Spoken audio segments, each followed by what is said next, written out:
Tudo bom? Olá, doutor, como vai? Tudo jóia? E você? Tudo jóia, tudo jóia. Muito calor por aí? Muito, muito. Hoje, quarta-feira, estou em Jundiaí e eu, digamos assim, que realmente está bem pesado aqui, viu? Então, acho que deve estar uns 35 graus aí na rua. É, É mais ou menos o que está acontecendo em São Paulo também, pois nos é, meus né? dias fora de quarta-feira. Imagina É no isso aí. Rio, né, com o doutor Vigílio. Como que será Ah, é que verdade. tá? Vamos deixar ele comentar depois aí, o É, episódio. é verdade, é verdade. E hoje a Legal. gente vai falar sobre um dos temas mais prevalentes, né, dos ambulatórios de geriatria aí, né, o tratamento da doença de Alzheimer, as novas perspectivas. Acho que tem bastante coisa nova para a gente comentar, né? Acho que vai ser bem interessante. Não, com certeza. Como você sabe bem, né, e quem acompanha aqui o Ponte Aérea, a gente já trouxe essa discussão antes.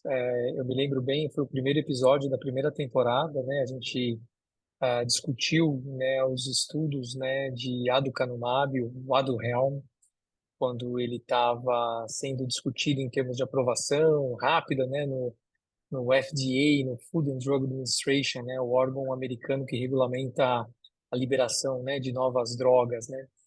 E de lá para cá, muito interessante, né? A gente viu toda essa discussão da regulamentação, quem pagaria a conta final por uma droga que, em média, custa entre 25 a 45 mil dólares por ano, né? Então, que seria muito pesado para o bolso do consumidor. Só para a gente ter uma ideia, nos Estados Unidos a gente tem 16 milhões de pacientes com Alzheimer, né?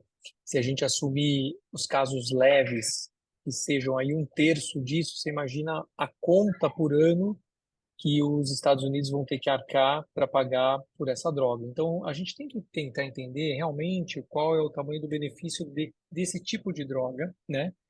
E o que a gente tem visto é que desde que a gente estava lá na primeira temporada, né, no primeiro episódio, até agora, a gente já tem pelo menos dois lançamentos importantes, que um já foi para o mercado, eu vou comentar em seguida, e o outro logo vai também estar.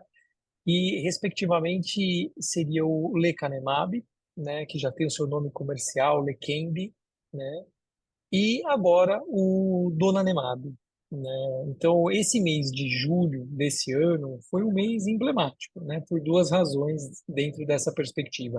Primeiro, que o FDA americano ele deu um full approval, que eles falam, né, então a aprovação total que para quem não conhece o sistema do FDA americano, eles levam 6 meses. Depois de uma aprovação acelerada, eles levam 6 meses para fazer a aprovação definitiva, né? Então, justamente agora, no mês de julho, o lecanemab, o Leqembi, teve a sua aprovação consolidada. E o que eu vejo de julho até os dias de hoje, do mês de setembro, a gente tem já brigas judiciais se iniciando, né, com uma série de grupos de advogados entrando já na justiça americana, né, principalmente fazendo uma pressão num órgão chamado United States Center for Medicare and Medicaid Services, que seria o órgão que paga a conta, né, de grande parte do sistema público americano, paga muita medicação, e esses grupos estão pressionando, né, o USCMS, que a gente fala, né, lá, para pagar essa conta, né? Então, isso realmente é algo que pode trazer um impacto nefasto para o sistema de saúde, principalmente, e aqui é a minha opinião, eu acho que esse dinheiro não vai ser tão bem aproveitado, né? E aí a gente agora vai falar por que é dessa minha opinião, que obviamente né, os nossos ouvintes aqui podem ter outra opinião e podem debater conosco para o aprendizado de todos, né?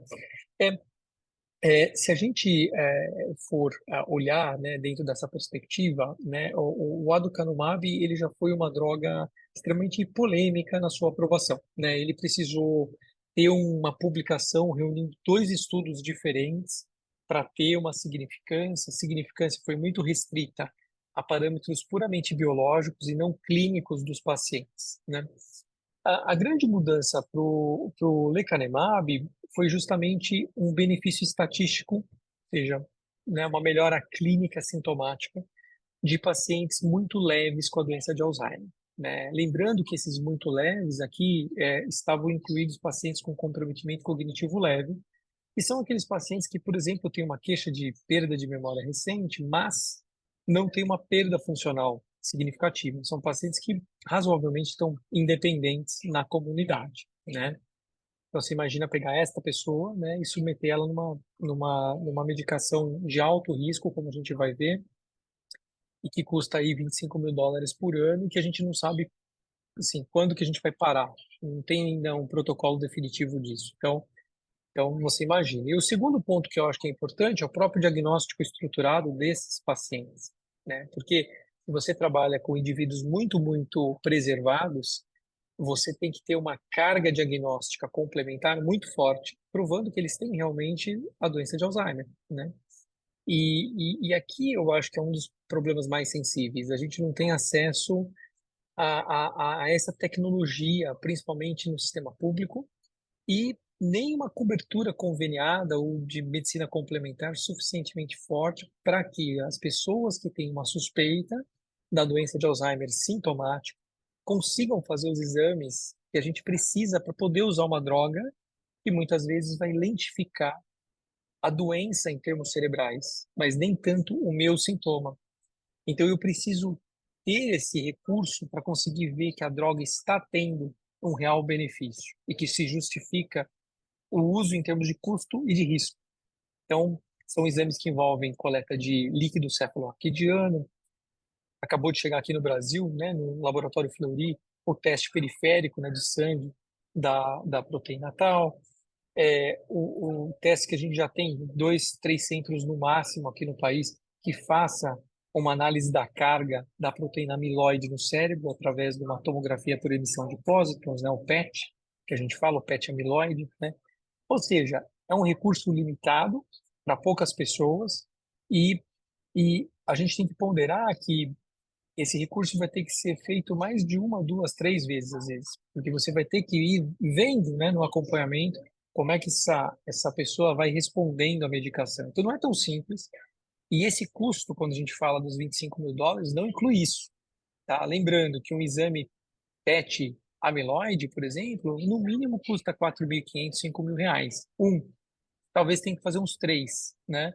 Então, se você colocar tudo isso na conta, a gente já está ali em R$ 40.000, né? Sem contar hospital, ressonância, quem vai fazer a infusão das drogas. Essas drogas normalmente são injeções endovenosas. É o caso do lecanemab, é o caso do donanemab, né? Que foi publicado agora em julho, né?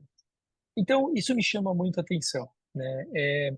Em termos de melhora sintomática desses pacientes, um ponto crucial que eu queria levantar é que se a gente olha, depois eu vou explorar um pouco o estudo do donanemab, que é o último, né, que foi publicado agora em julho desse ano, mas se a gente olha, por exemplo, o lecanemab, né, ele tem ali uma melhora é, muito discreta, numa escala chamada Clinical Dementia Rating, seria uma escala clínica de demência, né? É onde a gente tem uma análise de alguns subitens, que a gente chama Sum of Box, ou seja, SB, né? Que é uma escala que vai aí de 0 a 18. Só para a gente ter uma ideia do lecanemab, para o nosso querido ouvinte aqui, a gente teve, observando o estudo do lecanemab, né, em 18 meses de segmento, a gente teve praticamente, ah, vamos dizer assim, uma progressão de 1,21 nessa escala, né, em um ano e meio, nos usuários de lecanemab, versus 1,66 nos usuários de placebo. Ou seja, não chegou a um ponto de diferença. Só para o nosso ouvinte entender, né, essa é uma escala que eu uso há 20 anos, pelo menos. Para a gente ver alguma coisa diferente num sum of box, você precisa ter alguma coisa em torno de 3 pontos. Ou seja, de 0 a 18, se você não tem pelo menos 3 pontos de diferença, é impossível você ver isso na sua frente. É impossível que a tua família identifique qualquer diferença. Então, se você perguntar para a pessoa o que você está achando do lecanemab, a resposta mais provável ou é a de um efeito placebo, ou a pessoa vai ser sincera e vai falar assim, não, realmente eu não vejo nada de diferente, né? Então, isso é um exemplo que é muito importante, porque é uma diferença absoluta de 0,45 pontos, numa escala que vai de 0 a 18 pontos, é impossível a gente conseguir perceber qualquer coisa. Com um Mas, e custo aqui eu muito queria, alto, né? sim, e sem falar no risco que eu vou mencionar depois. Mas o que chama muito atenção é que esses estudos, eles exigem, às vezes, uma interpretação estatística, matemática, um pouco sofisticada. Se você olha, por exemplo, o estudo Lecanemab, você percebe assim que quando ele foi publicado, se falava assim, olha, houve 27% de redução clínica da progressão do quadro da doença de Alzheimer. Sim, 27% exatamente é uma redução de 1,66 para 1,21. Então dá 27%. Agora, esses 27% que são estatisticamente significativos, a matemática não costuma mentir, mas não tem impacto clínico. Isso que as pessoas precisam entender, tá? Então, isso que eu acho que é uma mensagem importante. Então, e aí, antes de entrar finalmente do Donanemab, eu queria recobrar uma coisa clássica, antiga, que a gente faz desde o final dos anos 90, que é a prescrição dos inibidores de acetilcolinesterase, né? Ditos donepezila, rivastigmina, galantamina, drogas que eu, você e o nosso ouvinte aí já viu ou já prescreveu bastante, né, ao longo dos últimos 25 anos, né? E aí, quando a gente olha, por exemplo, para essa classe de drogas que começou a ser aprovada no FDA americano em 1996, né, historicamente, a gente começou com o donepezil, chamado naquela época Aricept, né, nos Estados Unidos, e se a gente olha, por exemplo, uma meta-análise da Cochrane de 2018, né, em que incluiu praticamente os dois ensaios clínicos mais longos em termos de acompanhamento clínico dos pacientes com doença de Alzheimer, o que que a gente tem, né? Quando a gente olha esses ensaios clínicos comparando a donepezila com o placebo, né? Lembrando, a donepezila sendo utilizada na sua dose máxima, 10 miligramas, né? Ou seja, segundo a bula, né? E aí a grande pergunta, e aí, né? Quanto foi a redução, né? Quando a gente compara, né? Com o placebo? Um estudo foi de 0,67, outro estudo foi de 0,5. Peraí, qual foi a redução do Clinical Dementia Rating com lecanemab mesmo? Ela foi em 0,45. Ah, então, um número muito semelhante ao 0,5 ou ao 0,67 da donepezila.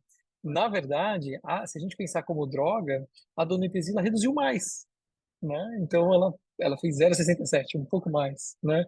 É, eu costumo fazer essa brincadeira para mostrar, em termos matemáticos, que as drogas novas, em termos sintomáticos, elas não têm nenhum tipo de benefício, né? O risco é maior e o custo é maior, né? Obviamente que a gente tem que reconhecer que são drogas que finalmente demonstram uma atividade contra um aspecto patológico da doença, dito aqui, carga amiloide. Ponto. Então, isso é uma questão importante. E daqui a pouco eu vou falar um pouquinho sobre o donanemab e a gente vai adicionar uma outra informação com relação à proteína tal. Mas eu não estou assim me desfazendo dessas drogas, óbvio que não, mas eu estou sendo crítico como clínico e pensando no meu paciente, no custo envolvido por trás e no sistema de saúde assim como um todo, tanto privado quanto público. Isso é um impacto enorme nos dois sistemas, né? Ah, uma coisa que a gente tem que pensar e ponderar é que o nosso mundo, né, é batista, que a gente fala, né? Então, ele assume que o amiloide seja o carro-chefe da patologia envolvendo a doença de Alzheimer, mas que não necessariamente isso seja verdade. Aliás, vários estudos de necrópsia e estudos de biologia básica envolvendo a doença de Alzheimer já colocam outros players, outros jogadores que têm muita importância do desenvolvimento da doença. Fato é que, se a gente olhar os estudos com aducanumab, lecanemab e donanemab, apesar da estabilidade evolutiva em termos biológicos, os pacientes continuam progredindo em termos sintomatológicos. Então, você interrompeu, vamos dizer assim, a carga amiloide, mas o paciente continua indo no seu processo, mais lento, mas vai. Então, por que será? Né? Provavelmente a gente não tem uma cobertura suficientemente forte para conseguir, né, lentificar a doença de forma clinicamente significativa, né? A gente tem alguma significância estatística, mas não clinicamente significante em termos de de dia a dia, né? Bom, então, finalmente, com essa reflexão, eu queria ponderar um pouquinho do último estudo, né? Então, o donanemab, ele foi publicado em 17 de julho de 2023. Eu vou aqui tomar a liberdade de utilizar agora uma cola, que obviamente alguns dados eu não consigo reter na minha cabeça. Eu acho que eu já retive bastante. E eu vou utilizar alguns dados aqui cedidos pela minha residente de segundo ano de geriatria, a Sara de Oliveira, né? Ela preparou isso numa reunião clínica do nosso grupo da Faculdade de Medicina de Jundiaí. E a gente já discutiu, então, o estudo chama Trailblazer ALS 2, né? Ele foi publicado na JAMA, né? O jornal da Associação Americana de Medicina. E eu já começo discorrendo, né? Uma primeira observação que a Sara fez quando ela apresentou isso, eu achei muito acertado, né? O artigo tem mais de 10, 12 autores, e o que chama a nossa atenção é que somente um deles não é acionista da companhia que bancou o remédio, a Eli Lilly, né? Aliás, é um ex-professor meu, o Paul Solomon, lá da Harvard, né, do Mass General Hospital. Ele é o único autor que não tem nenhum vínculo, né, com a indústria, ele foi um consultor, mas todos os outros, eles tinham algum grau de participação em ações ou vínculo empregatício via CLT com a companhia. Então, isso é uma questão de conflito de interesse importante, né? Porque é obviamente uma droga que custa milhões aí em termos de pesquisa. Então, isso é um disclosure que a gente sempre tem que fazer eticamente, né? A pergunta do Trailblazer 2 foi exatamente se o donanemab, que é um anticorpo monoclonal, que é concebido, né, como um ligante anti-amiloide, ou seja, para limpar placas neuríticas no cérebro, proporciona benefícios clínicos em doença de Alzheimer precoce. Lembrando que eu estou falando aqui de CDR meio e CDR1, ou seja, um paciente muito leve e leve com a doença de Alzheimer. Lembrando que o 0,5 é aquele paciente que está muito preservado em termos funcionais, né? Então, o donanemab, então, é um monoclonal que tem a sua ligação, né, no ligante N-terminal, né, do beta-amiloide, né? Então, ele vai facilitar a fagocitose da micróglia cerebral, então por isso que ele limpa as placas amiloides. A gente já tem muita evidência que esses anticorpos monoclonais fazem isso em termos experimentais, e a gente já tinha tido algumas evidências com aducanumab, lecanemab, solanezumab, a gente já tem evidências com essas outras drogas em algum grau, né? Esse é um estudo, então, de fase 3, um estudo clínico com pacientes reais, né, com uma cadeia de prescrição. É um estudo randomizado, duplo cego, controlado por placebo, multicêntrico, né? Ele envolveu 277 centros de pesquisa médica ou hospitais em 8 países diferentes, né? Com uma duração total de 76 semanas, perfazendo aí um intervalo de junho de 2020 a abril de 2023, né? A amostra do estudo, né, total, né, ela envolveu 1.736 então, pacientes com Alzheimer precoce entre 60 a 85 anos, né? Ah, uma coisa que eu friso, que eu acho muito interessante, a gente pensar assim, qual é o paciente, né, que estava, né, nesse estudo, né? Além de falar que é um Alzheimer leve, muito leve, mas uma coisa que as pessoas usam muito é o mini exame de estado mental, o mini mental, né? Então, os pacientes desse estudo, eles tinham um minimento de 20 a 28, porque as pessoas me perguntam muito isso na prática. Será que se uma droga dessa vier no mercado eu consigo usar? Né? Então, para a gente poder, às vezes, ter o racional, qual é o paciente prático, né, do consultório que poderia ser elegível a uma droga dessa? Então, um mini exame de 20 a 28, né? Imagina, né? 28, né? Um paciente extremamente preservado, normalmente. Para você ser incluído nesse estudo, você precisa ter um PET-CT, ou seja, uma tomografia por emissão de pósitrons com amiloide positivo ou com uma tau de média alta ligação, ou seja, uma captação média alta da tau, né? Então, ou você tem um amiloide ou tau para você participar desse estudo, né? E critérios de exclusão são principalmente anormalidades de imagem, né, relacionadas a amiloide ou não, com edema cerebral, AVC, derrame, mais de 4 microhemorragias cerebrais, áreas de siderose que inferem indiretamente a hemorragia, né, cerebral, e outras doenças graves, né, cerebrais. Bom, o fato é que dos 1.736 pacientes que foram randomizados, somente 76% completaram o estudo. Lembrando aqui em termos de metodologia científica de ensaios clínicos, né, a gente nunca gosta que haja um dropout, ou seja, um abandono abaixo de 80%, né? Então, se você tem, é, é, por exemplo, 76% de abandono, é sinal que a droga realmente tem ali alguns senões, pelo menos no jargão prático, científico, a gente costuma comentar sobre isso, né? Então, a adesão não é das melhores possíveis, né? Idade média desses pacientes entre 60 e 85 anos era 73 anos, sendo 57% aproximadamente mulheres, né? Em termos de taupatia, né, a grande parte dos pacientes, 68%, tinha uma ligação baixa média, né, mas 31% tinha uma imagem mais elevada, alta de carga de tau. Então, em termos cerebrais, já era uma doença um pouquinho mais avançada. Acho que é importante esse detalhe, porque a gente vai discorrer um pouco depois dos resultados, né? Bom, então, como desfechos principais, esse estudo ele perfazeu, né, ele perfez, perdão, um desfecho primário de uma mudança na escala integrada de avaliação da doença de Alzheimer, né, traduzindo do inglês a I minúsculo ADRS, tá? É uma escala muito utilizada, né? É, do início até 76 semanas. E em termos de desfecho secundário, aqui que a gente tem que tomar um pouco de cuidado, né? A gente teve nesse estudo 24 desfechos, o que não é tradicional para um ensaio clínico desses, né? Normalmente a gente tem 3 desfechos diferentes, né? Sendo 2 efetivos e um de segurança clínica. Esse teve 24, sendo grande parte desses estudos o que a gente chama de resultado exploratório, ou seja, eles tentaram achar coisas, né, que fossem estatisticamente relevantes para estudos posteriores. Então, tem que tomar um cuidado com essas interpretações.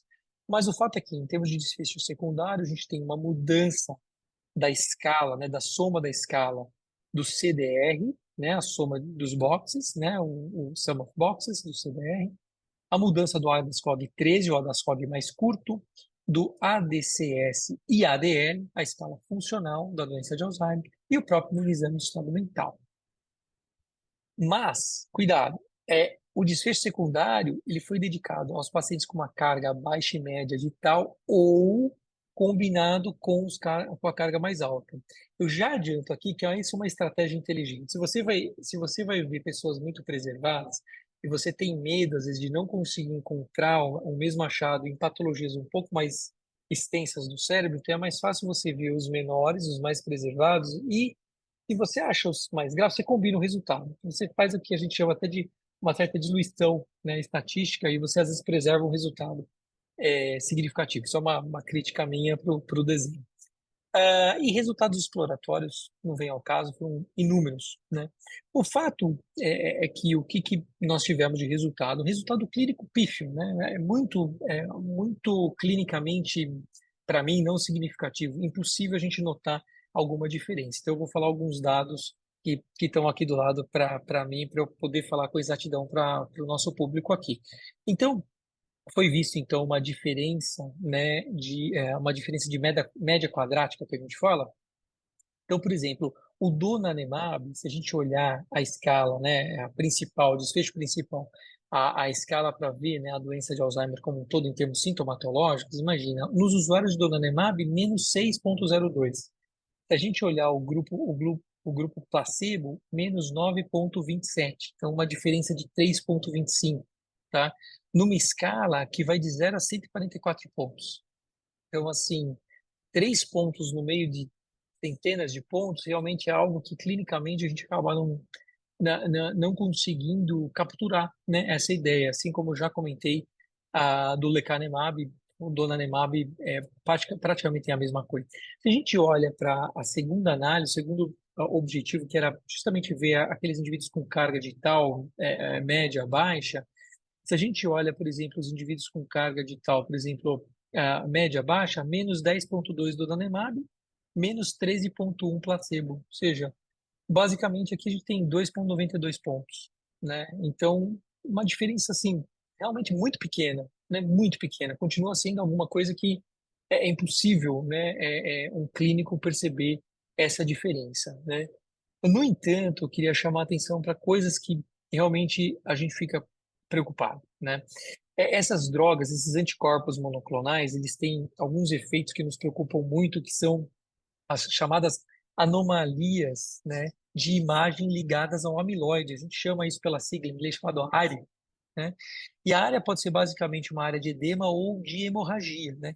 Então, isso ocorreu em 205 pacientes, tá? Sendo 52, né, pacientes sintomáticos, ou seja, um quarto praticamente dos pacientes sintomáticos no grupo do donanemab, e apenas 2%, 18 pacientes no grupo placebo, né? Então, realmente é algo muito prevalente, né, nesses pacientes. O fato é que 3 pacientes do grupo do donanemab morreram, tá? Em decorrência dessas complicações, né? Os próprios autores fazem essa associação. Então, isso realmente é algo que nos deixa extremamente preocupados pela segurança clínica. E o fato é que a grande pergunta que eu deixo aqui, né, para finalizar essa nossa conversa é que, é, bom, depois dessas 70 e tantas semanas, 76 semanas se completarem, eu faço o quê depois? Eu continuo infundindo? Eu paro a infusão e observo. Isso é uma coisa que os autores estão colocando, né? Por que eles colocam esse argumento e outros experts nessa área específica estão colocando? É porque se eu limpei a carga da doença, então eu posso parar a infusão e eu observo, né? Eu vou controlando e aí eu vejo se eu vou reinfundir. Ninguém sabe, né? Então, a minha conclusão aqui, né? Depois eu quero ver seu comentário, mas assim, a minha conclusão é a seguinte: vamos lá. Por que que eu vou fazer uma droga que custa muito caro, que é altamente complexo em termos de protocolo? Todo mês eu tenho que fazer uma infusão endovenosa, eu fico algumas horas lá fazendo essa infusão. Eu faço isso por semanas e semanas. Eu gasto muito dinheiro com isso. Eu preciso ficar fazendo ressonância toda hora para ver se eu não estou tendo algum edema cerebral ou hemorragia cerebral que pode eventualmente me matar. Ah, e no final, eu não tenho nenhum tipo de melhora clínica. Pelo contrário, eu continuo ainda mais lento, mas eu continuo progredindo na doença. Qual melhor isso é do que eu tomar uma donepezila, uma rivastigmina, uma galantamina com todos os senões e limitações que eu tenho contra essas drogas, né? Então, eu acho que é isso que a gente tem que refletir. Eu acho que é um passo cientificamente importante. Eu acho que demonstra é, possibilidades, né, de tratamento, mas eu continuo cético do ponto de vista que eu não consigo imaginar, pelo menos numa utopia de ficção científica, que um paciente com a doença de Alzheimer não vai conseguir receber uma infusão que seja um coquetel.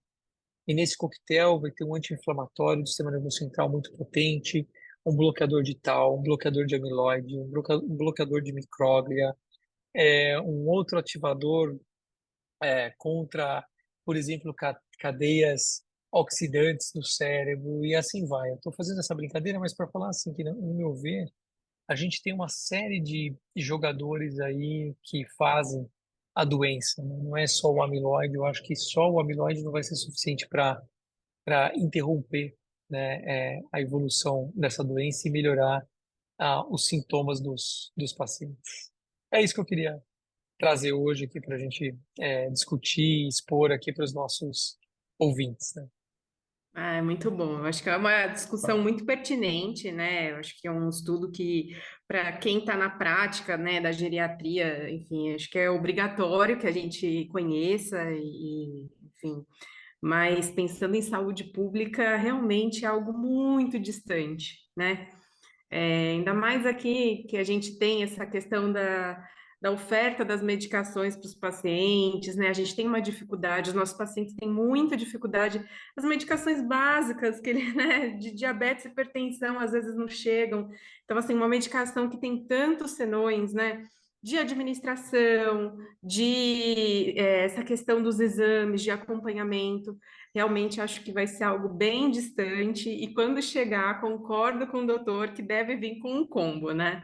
Que só atuar só na cascata amiloide não parece ser o caminho, né? Ou o único caminho, né? Então, acho que realmente é um passo importante, é um avanço, mas ainda temos um longo caminho a percorrer.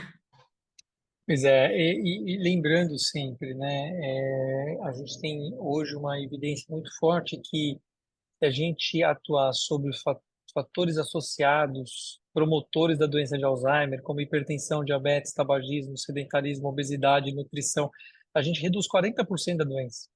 Então, eu acho que é um dinheiro que seria muito mais bem empregado, Exatamente. né? São milhões que a gente poderia empregar nisso e impedir 40% das pessoas. Eu acho que seria uma vitória tão grande em saúde pública, muito mais do que eu resolver a vida de alguns aí, como a É, droga, que na verdade eu não sei se vai resolver a vida mesmo, né? Então, é, as pessoas vão ter exames mais bonitos, né?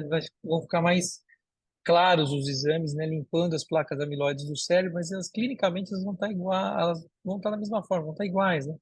Então é é. isso. Muito bom poder dividir aí com você essa discussão, né? Ah, adorei também, doutor. Obrigado, obrigado. Tomara que os nossos ouvintes gostem também. Lembrando que Sim, esse projeto, gostem, comentem. com certeza, comentem, dê ideias, principalmente lembrando que a gente não tem nenhum fim lucrativo, né? O Ponte Aérea é bancado por nós mesmos, né? O Vigílio, você, eu aqui, e na verdade a intenção é trocar ideias em prol de um conhecimento melhor para todos nós, né? Então, muito obrigado a Exatamente. todos que nos ouvem aí, quase no final dessa terceira temporada. Isso aí. Obrigada. Obrigado, até logo.